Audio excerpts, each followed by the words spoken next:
Albertosaurus, the star of a new book called Primeval New World, The Ascent by the very talented Julian Michael Carver. Now, some of you may or may not know this, but I write prehistoric thriller novels. I've been working on them for 15 years.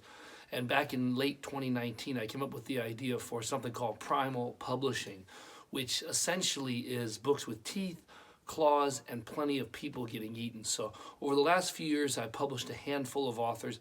Not a lot, but we've managed to get several hundred reviews for each author. And we have a new book out. Very excited about this, called Primeval.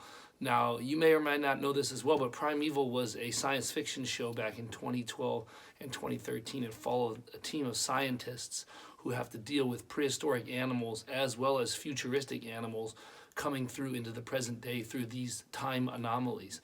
And, you know, think science fiction, think type of sci-fi channel stuff. If you like that type of stuff, this is right up your alley.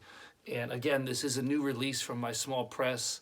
If you'd like to check it out, it's only 99 cents below. Really helps us out. Most of the book sales go towards creating Prehistoric Magazine and keeping that to be a free publication. So again, really appreciate it if you'd like to check it out. Primeval New World, The Ascent by Julian Michael Carver. Now, more importantly, who was the real Albertosaurus?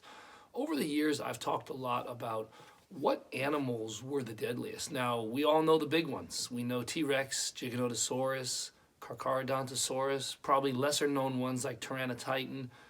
I love Acrocanthosaurus. I think that does not get anywhere near the attention. Lately, Saurophaganax from the late Jurassic is starting to get a lot of love and attention, which I find absolutely fascinating. But what size range was the most lethal? Obviously, we're never going to know. We cannot go back in time. We cannot bring these animals back, as much as it pains me to say that. But what size range would have been the most lethal, would have been the most deadly? Now, Albertosaurus on this cover here just might fit into that size range, about 30 feet in length, maybe upwards of 2 tons. The head was a little bit over 3 feet in length. That is not a small animal by any estimate. You know, think about a 4,000-pound animal running around, maybe 10 or 11 feet tall, stretching 30 feet in length.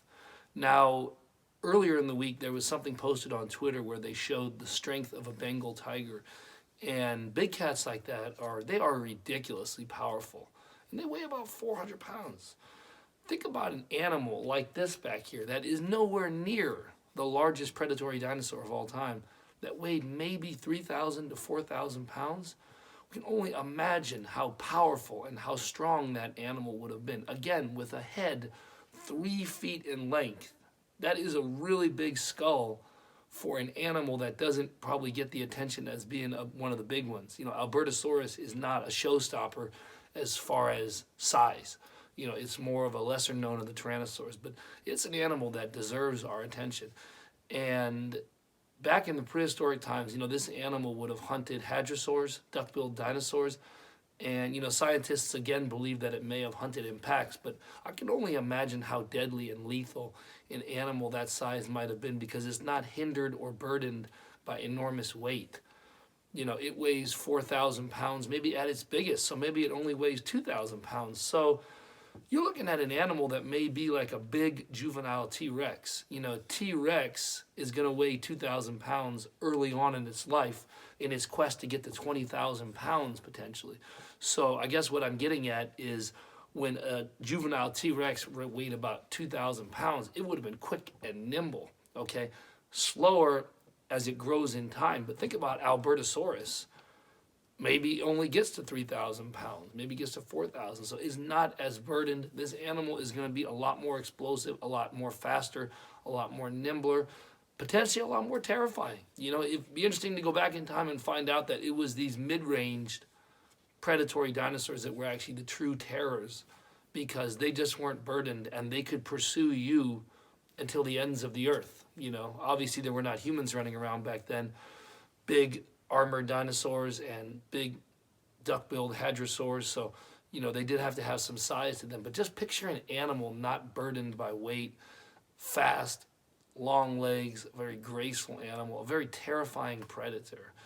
Nonetheless, Albertosaurus, love to hear your thoughts on just Albertosaurus. It doesn't receive a lot of attention in media. I don't see a lot of talk of it online.